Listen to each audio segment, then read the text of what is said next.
नमस्कार सबैजनालाई, स्वागत छ तपाईहरू सबैलाई हाम्रो युट्युब च्यानल नेप क्विज ज्ञानमा। यहाँ हामी लोकसेवा, शिक्षक सेवा, जीके, क्विज तथा विभिन्न शैक्षिक र ज्ञानवर्धक विषयहरू सम्बन्धी जानकारी प्रस्तुत गर्ने गर्छौँ।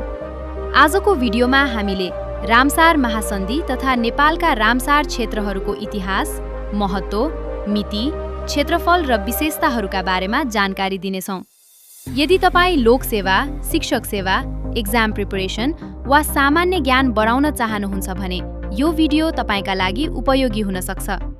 यो भिडियो तयार गर्दा विभिन्न आधिकारिक स्रोत, रिपोर्ट्स तथा उपलब्ध मेटेरियल्स अध्ययन गरिएको छ, तर समयसँगै केही तथ्य, डाटा वा जानकारी अपडेट हुन सक्ने भएकाले तपाईहरूले पनि आवश्यक परे डबल चेक गर्नुहोला। भिडियो अन्त्यसम्म हेर्नुहोस्। यदि भिडियो मन परेमा लाइक, शेयर र च्यानल सब्स्क्राइब गर्न नबिर्सनुहोला। अब यहाँ एउटा कुरा प्रष्ट बुझौँ। सिमसार क्षेत्र भनेको प्राकृतिक रूपमा पानी जम्ने वा पानीले भिजेको जमिनलाई भनिन्छ, जस्तै ताल, पोखरी, दलदल, नदी किनारका क्षेत्रहरू आदि। यो एक सामान्य पारिस्थितिक शब्द हो, तर रामसार क्षेत्र भनेको त्यही सिमसार क्षेत्रहरू मध्येबाट अन्तर्राष्ट्रिय रूपमा महत्त्वपूर्ण मानिएका र रामसार कन्भेन्सन अन्तर्गत सूचीबद्ध गरिएका विशेष सिमसार क्षेत्रहरू हुन्। अर्थात् सबै रामसार क्षेत्रहरू सिमसार हुन्, तर सबै सिमसार क्षेत्रहरू रामसार हुँदैनन्। त्यसैले नेपालका रामसार साइटहरू भन्नाले युनेस्को स्तरको मान्यता प्राप्त विशेष सिमसार क्षेत्रहरूलाई जनाउँछ, जुन संरक्षणका हिसाबले अत्यन्त महत्त्वपूर्ण हुन्छन्। अब सुरु गरौँ आजको जानकारीमूलक भिडियो। रामसार महासन्धि विश्वका सिमसार क्षेत्रहरूको संरक्षण, व्यवस्थापन तथा दिगो उपयोगका लागि गरिएको अत्यन्त महत्त्वपूर्ण अन्तर्राष्ट्रिय पर्यावरणीय सन्धि हो। यसको पूर्ण नाम convention on wetlands of international importance specially as waterfowl habitat हो। यो महासन्धि 2 फेब्रुअरी 1971 विक्रम सम्वत 2027 माघ 19 मा इरानको रामसार शहरमा सम्पन्न भएको थियो। यही कारणले यसलाई रामसार महासन्धि भनिन्छ। यो महासन्धि 21 डिसेम्बर 1975 विक्रम सम्वत 2032 पुस 6 देखि लागू भएको थियो। विश्वकै पहिलो आधुनिक पर्यावरणीय सन्धिको रूपमा चिनिने यस महासन्धिले वेटल्यान्ड्स अर्थात् सिमसार क्षेत्रलाई विशेष रूपमा केन्द्रित गरी संरक्षणको अवधारणा अघि सारेको हो।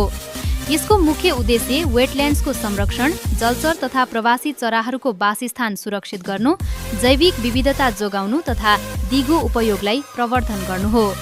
नेपालले यस महासन्धिमा प्रारम्भिक रूपमा सन् 1971 विक्रम सम्वत 2027 मा हस्ताक्षर गरेको थियो भने 17 अप्रिल 1988 विक्रम सम्वत 2045 वैशाख 5 मा 46औं सदस्य राष्ट्रका रूपमा रेटिफिकेसन गरेको थियो। नेपालले वेटल्यान्ड संरक्षणलाई राष्ट्रिय प्राथमिकतामा राख्दै वन तथा वातावरण मन्त्रालय मार्फत यसको कार्यान्वयन गर्दै आएको छ। हाल नेपालमा कुल 10 वटा रामसार साइट रहेका छन् र तिनीहरूको कुल क्षेत्रफल 60,561 हेक्टर रहेको छ। नेपालका रामसार क्षेत्र तराई, पहाडी तथा उच्च हिमाली क्षेत्रमा फैलिएका छन्।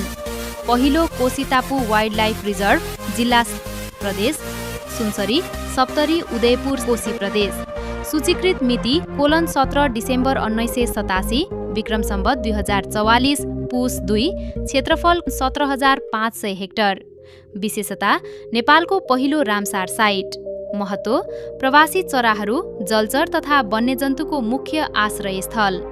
अतिरिक्त तथ्य कोशी नदीको फ्लड प्लेन इकोसिस्टमसँग सम्बन्धित। चुनौती बाढी, अतिक्रमण तथा प्रदूषण।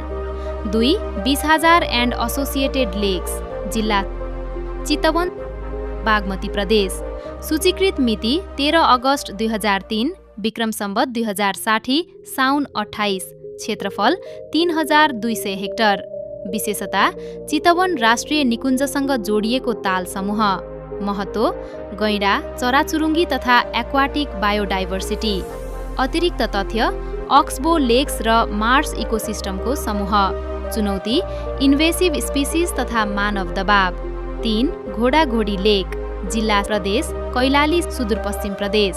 सूचीकृत मिति 13 अगस्त 2003 विक्रम सम्वत 2060 साउन 28, क्षेत्रफल 2,563 हेक्टर। विशेषता तराई क्षेत्रको महत्त्वपूर्ण प्राकृतिक ताल, महत्त्व चराचुरुङ्गी, माछा तथा सरीसृप संरक्षण। अतिरिक्त तथ्य थारू समुदायको सांस्कृतिक सम्बन्ध रहेको क्षेत्र। चुनौती वन विनाश तथा प्रदूषण। 4 जगदीशपुर रिजर्भोयर, जिल्ला प्रदेश कपिलवस्तु लुम्बिनी प्रदेश। सूचीकृत मिति 13 अगस्ट 2003, विक्रम सम्वत 2060, साउन 28। क्षेत्रफल 225 हेक्टर। विशेषता नेपालको एकमात्र मानव निर्मित रामसार साइट, महत्त्व माइग्रेटोरी बर्ड्सको ह्याबिट्याट। अतिरिक्त तथ्य सिँचाइ प्रयोजनका लागि निर्माण गरिएको जलाशय। चुनौती पानी प्रदूषण तथा जलस्तर परिवर्तन।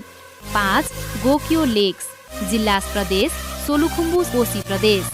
सूचीकृत मिति 23 सेप्टेम्बर 2007, विक्रम सम्वत 2064, असोज 6। क्षेत्रफल 7700 हेक्टर।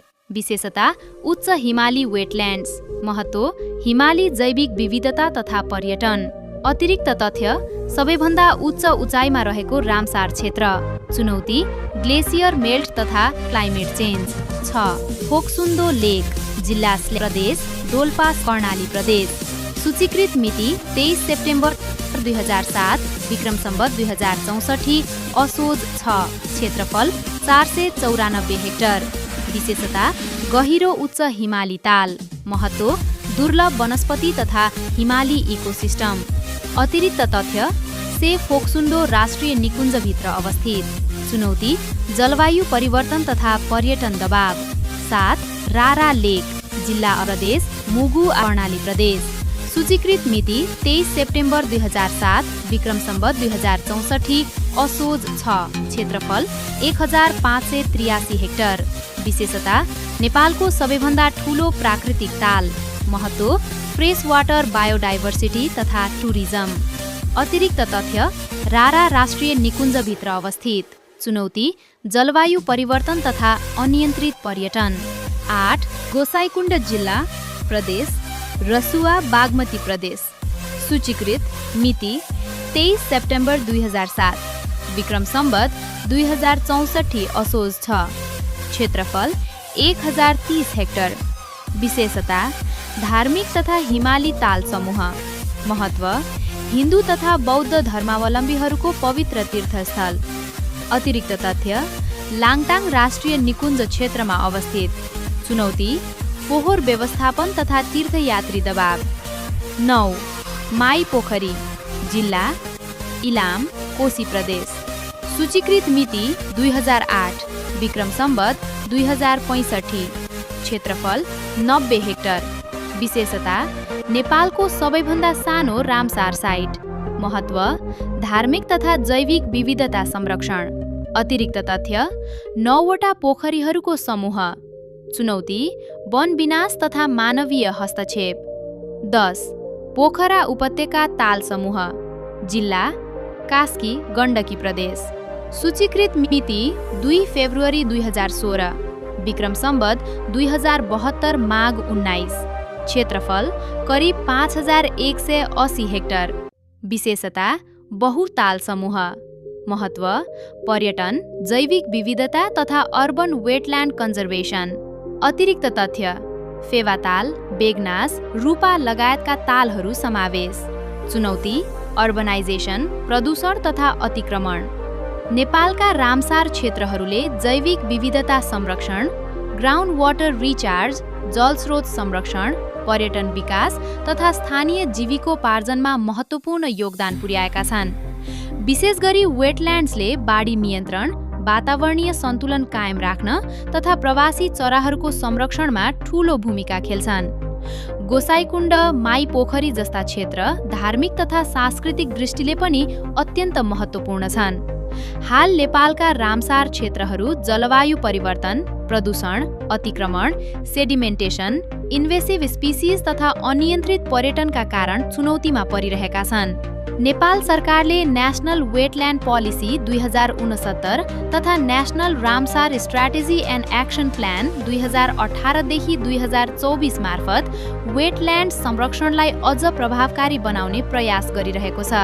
यसरी रामसार महासन्धिले नेपाललाई वेटल्यान्ड संरक्षण, जैविक विविधता तथा दिगो विकासको क्षेत्रमा अन्तर्राष्ट्रिय रूपमा महत्त्वपूर्ण स्थान दिलाएको छ। आजको भिडियो यति नै। आशा छ रामसार महासन्धि र नेपालका रामसार क्षेत्रहरू सम्बन्धी जानकारी तपाईलाई उपयोगी लागेको छ।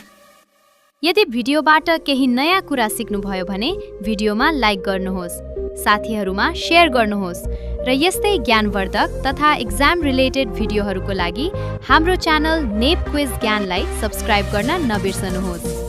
तपाईहरूको सपोर्टले हामीलाई अझ राम्रो कन्टेन्ट बनाउन प्रेरणा मिल्छ। हेर्नुभएकोमा धेरै धेरै धन्यवाद। फेरि अर्को नयाँ ज्ञानवर्धक भिडियोका साथ भेटौँला। Thank you.